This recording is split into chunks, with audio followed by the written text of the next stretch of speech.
மயக்க மருந்திலும் உறங்காத மூளை. Brain still listening under anaesthesia.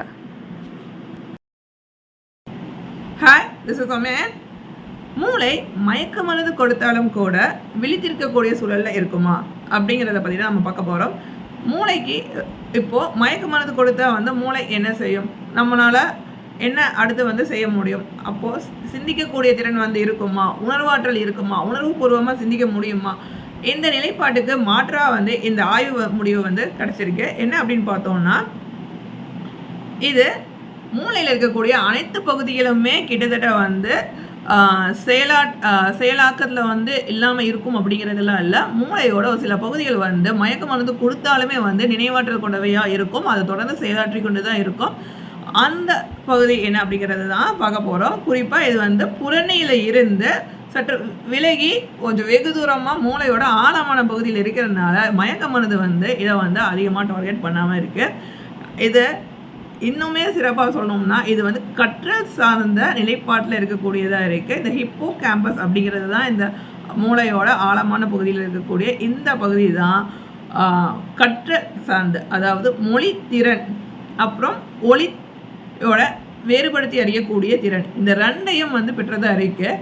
அதாவது hearing words learning, hearing sounds learning words, இந்த இதற்கிடையில் இருக்கக்கூடிய வித்தியாசங்களை மாறுபடுத்தி அறியக்கூடிய தன்மை இந்த ஹிப்போ கேம்பஸ்க்கு கொண்டதாக இருக்குது. இந்த ஹிப்போ கேம்பஸ் ஆக்டிவ் ஸ்டேட்டில் இருக்கிறதுனால அடுத்து என்னென்ன வித்தியாசம் இருக்கும் அப்படிங்கிறதையுமே அந்த மூளை உறக்க நிலையிலும் கூட அறிந்து கொள்ளக்கூடிய தன்மை பெற்றதாக இருக்குது, அதுவும் மயக்க நிலையில்.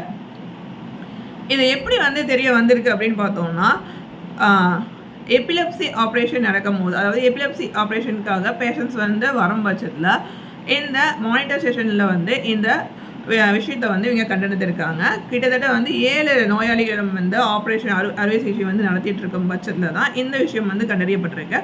இதற்காக இந்த நரம்பியல் சிகிச்சை நிபுணர்கள் என்ன சொல்கிறாங்க அப்படின்னா, மூளையோட நரம்பணுக்கள் குறிப்பாக இந்த ஹிப்போ கேம்பஸில் இருக்கக்கூடிய இந்த பிரைன் செல்ஸ், இந்த பிரைன் செல்ஸில் இருக்கக்கூடிய இந்த நியூரான்ஸ் கிட்டத்தட்ட ஹண்ட்ரட்ஸ் ஆஃப் நியூரான்ஸை தொடர்ச்சியாக இவங்க ஆராய்ச்சி தனித்தனியாக ஆய்வு மேற்கொள்ளக்கூடிய தன்மையில் இவங்க ஆய்வை நடத்தியிருக்காங்க. அப்படி இவங்க நடத்தினதில் இவங்க என்ன தெரிஞ்சுக்கிட்டாங்க அப்படின்னா, இந்த ஆய்வுக்காக 2 விதமான எக்ஸ்பெரிமெண்ட்ஸ் பண்ணியிருக்காங்க. ஃபர்ஸ்ட் எக்ஸ்பெரிமெண்ட் என்ன பண்ணியிருக்காங்க அப்படின்னா, ஃபர்ஸ்ட் எக்ஸ்பெரிமெண்ட்டில் ஒளி, குறிப்பாக இந்த ஹிப்போ கேம்பஸ் பகுதி ஆக்டிவ் ஸ்டேட்டில் இருக்குது அப்படின்னு தெரிஞ்சதுனால இந்த ஹிப்போ கேம்பஸ் லேர்னிங் வேர்ட்ஸ் அப்புறம் ஹியரிங் சவுண்ட்ஸ், இது ரெண்டுக்குமே செயலாற்றக்கூடிய தன்மை கொண்டு தான் இருக்கும். அப்புறம் மொழி திறன் சார்ந்து, அப்புறம் ஒளி கேட்டல் சார்ந்து இருக்கக்கூடிய வித்தியாசம், இதெல்லாம் மாறுபடுத்தி அறியும் கூடிய தன்மை கொண்டதாக இருக்கிறதுனால இதில் என்ன நிலைப்பாடு இருக்குது, இது மயக்க மருந்து கொடுத்த நிலையிலும் கூட ஒரு ஆக்டிவ் ஸ்டேட்டில் இருக்குன்னா இப்போ இது டிஃப்ரென்ஷியேட் பண்ணி அறியக்கூடிய தன்மை கொண்டதாக இருக்குமா அப்படிங்கிறது தான் எங்களோட ஆய்வு.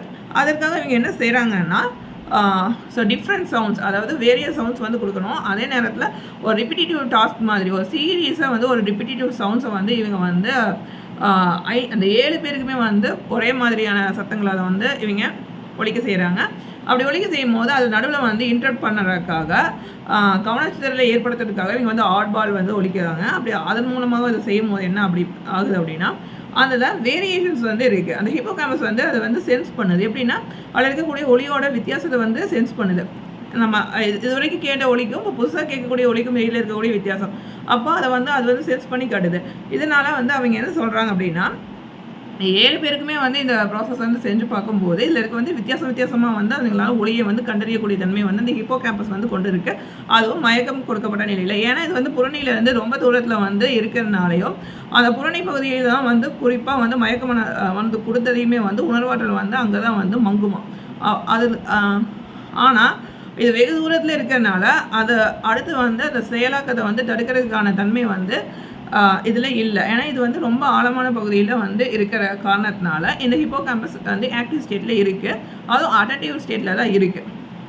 இதை யார் சொல்கிறாங்க அப்படின்னு பார்த்தோம்னா, இந்த நரம்பியல் சிகிச்சை நிபுணர், குறிப்பாக இவர் எங்கே இருக்காரு அப்படின்னு பார்த்தீங்கன்னா, பேலர் காலேஜ் ஆஃப் மெடிசின், அதில் இருக்கக்கூடிய நரம்பியல் சிகிச்சை நிபுணரான ஷமீர் ஷேத் தான் இந்த பிரைன் ஆக்டிவ் ஸ்டேட்டில் இருக்குது அப்படிங்கிறது சொல்கிறாரு. அதுக்கப்புறம் இவங்க இன்னொரு விதமான ஆராய்ச்சியும் மேற்கொள்கிறாங்க, கற்றல் சார்ந்து. ஏன்னா இந்த மூளை ஒளி அலைகளில் இருக்கக்கூடிய வித்தியாசத்தை கண்டறியுது இல்லையா. அப்போ ஒளி அலைகளில் இது வித்தியாசத்தை கண்டறியும் அப்படின்னா அப்போ கற்றல் சார்ந்த நிலைப்பாட்டில் இந்த மொழித்திறன் சார்ந்து என்ன ப்ராசஸ் வந்து பண்ணும். இப்போ லாங்குவேஜ் ப்ராசஸிங் வந்து இது என்ன மாதிரி பண்ணும் அப்படின்னு தெரிஞ்சுக்கிறதுக்காக இவங்க இது குறிப்பாக வந்து இவங்க லேர்னிங் வீடியோஸ் ரெலவெண்ட்டாக வந்து அது கல்வி தொடர்பான காணொலிகளை வந்து இவங்க ஒளிபரப்பியிருக்காங்க இந்த 7 பேஷன்ஸுக்குமே. அப்போது அவங்க வந்து இதில் ஒரு நடைமுறை இருக்கக்கூடிய ஒரு மாறுபட்ட தன்மை, அது வித்தியாசமான ஒரு விஷயத்தை வந்து அவங்க கேப்சர் பண்ணுறாங்க. என்ன அப்படின்னா இதற்காக அவங்க வந்து லேர்னிங் பாட்காஸ்ட், அந்த எஜுகேஷன் ரெலவெண்ட்டாக இருக்கக்கூடிய பாட்காஸ்ட் வந்து அவங்க காணொலிகளை வந்து அவங்க வந்து ஒளிபரப்பு செய்யும் பட்சத்தில் நவுன்ஸ், வெர்ப்ஸ், அட்ஜெக்டிவ்ஸ் இதில் இருக்கக்கூடிய இந்த டிஃப்ரென்ஸ் படுத்துறதுக்கு ஏற்றவாறு இந்த மூளை வந்து செயல்படுது. ஒவ்வொன்றுக்கும் இருக்கக்கூடிய வித்தியாசம், நவுனுக்கு என்ன வித்தியாசம் இருக்குது, வெர்ப், அப்புறம் வந்து இந்த இருக்கக்கூடிய அட்ஜெக்டிவ், இதில் இருக்க வந்து ஒரு சொற்றொடரில் இருக்கக்கூடிய ஒவ்வொன்றுக்கும் இருக்கக்கூடிய இடைவெளி வித்தியாசம் வந்து இது அறிந்து கொள்ளக்கூடிய தன்மை கொண்டதாகவும் இருக்குது. அதே நேரத்தில் இன்னும் திடுக்கிடக்கூடிய ஒரு ஆச்சரியமான ஒரு விஷயம் வந்து இவங்க கண்டுபிடிச்சிருக்காங்க. ஒரு சொற்றொடரில் ஒரு சொல்லுக்கு அடுத்து என்ன சொல் வரக்கூடியதாக இருக்கும் அப்படிங்கிறதையுமே வந்து இவங்க கண்டுபிடிச்சிருக்காங்க. அந்த அளவுக்கு வந்து மூளை வந்து செயல்திறன் ரொம்ப துல்லியமாக அதிவேகமாக இருக்குது. அதுவும் ஒரு அன்கான்சியஸ் ஸ்டேட்டில் அப்படிங்கிறது தான் இவங்களுக்கு மிகவும் ஆச்சரியமான ஒரு விஷயம். இதனால் அவங்க வந்து ஒரு உறக்கம் மற்றும் கோமா நிலையில் வந்து ஒரு அன்கான்சியஸ் ஸ்டேட்டில் இருக்கும் பட்சத்தில் மூளை என்ன மாதிரியான செயல்திறன் கொண்டதாக இருக்கும் அப்படிங்கிறத பற்றின அடுத்த சிந்தனை வந்து யார் சொல்கிறாங்க அப்படின்னா பெஞ்சமின் ஹேடன். இவரும் வந்து அதே கல்லூரியில் தான் பணியாற்றக்கூடியவராக இருக்கார். இவரும் ஒரு நரம்பியல் சிகிச்சை நிபுணர் தான். இவங்க அடுத்த ஸ்டேட் வந்து இருக்குது அப்படின்னா, ஸோ இந்த நிலையில் கூட மூளை வந்து இயல்பாக இயங்கும் அப்படின்னா இந்த மூளை குறிப்பாக வந்து நம்ம அவர் இதில் வந்து ஒரு கேள்வி வந்து எழுப்புறாரு. அவருக்கு ஒரு கேள்வி வந்து இதில் வந்து தென்படுது. என்ன அப்படின்னு பார்த்தோம்னா, ஸோ ஃபஸ்ட் வந்து ஒரு கொஸ்டின் வந்து இருக்காது. இந்த நம்மளுடைய மூளை வந்து விழித்திருக்கக்கூடிய நிலையில் எண்ணற்ற குரலுக்கு மத்தியில் ஒரு பெரும் இரைச்சல் சத்தத்துக்கு மத்தியில் நமக்கு பழகி போன ஒரு குரலையை வந்து கண்டறிய நம்ம கொஞ்சம் ஒரு ஸ்தம்பித்து போகக்கூடிய ஒரு நிலைப்பாடு இருக்குல்ல. அப்படி இருக்கும் போது அது வந்து இந்த மயக்க மருந்து கொடுத்து இந்த உறக்க நிலையில் வந்து மூளை வந்து எப்படி இந்த அளவுக்கு வந்து செயலாற்றக்கூடிய தன்மை கொண்டதாக இருக்கும். குறிப்பாக இந்த ஹிப்போ கேம்பஸ் பகுதி. அப்போ இந்த ஹிப்போ கேம்பஸ் பகுதி தூண்டப்பட்டால் என்னவா இருக்கும், அது என்ன மாதிரியான நிலைப்பாட்டை ஏற்படுத்தும் அப்படிங்கிறது தான் இவருடைய அடுத்து இது தொடர்பான சிந்தனை வந்து இவருக்கு இதில் அடுத்த ஆய்வை வந்து மேற்கொள்வதற்கான வழிவகை வந்து இவருக்கு ஏற்படுத்துது. அடுத்து 3வதாக பார்க்க போனோம் அப்படின்னா இந்த பிரைன் டேமேஜ். குறிப்பாக இந்த பிரைன் டேமேஜ் வந்து எதனால இந்த பக்கவாதம் மற்றும் அப்புறம் இந்த தலையில் அடிபட்டால் ஏற்படக்கூடிய இந்த காயங்கள் தொடர்பாக மூளையில் ஏதேனும் பாதிப்புகளை வந்து ஏற்படுத்தும் போது அப்போ நரம்பணுக்கள் பாதிக்கப்பட்டுச்சு அப்படின்னா அந்த நரம்பணுக்களை வந்து தூண்டுவதற்காக இவங்க இதில் ஏற்கனவே பயன்படுத்தக்கூடிய இந்த ஃபஸ்ட் வந்து ஒரு எக்ஸ்பெரிமெண்ட் பண்ணுறாங்கல்ல.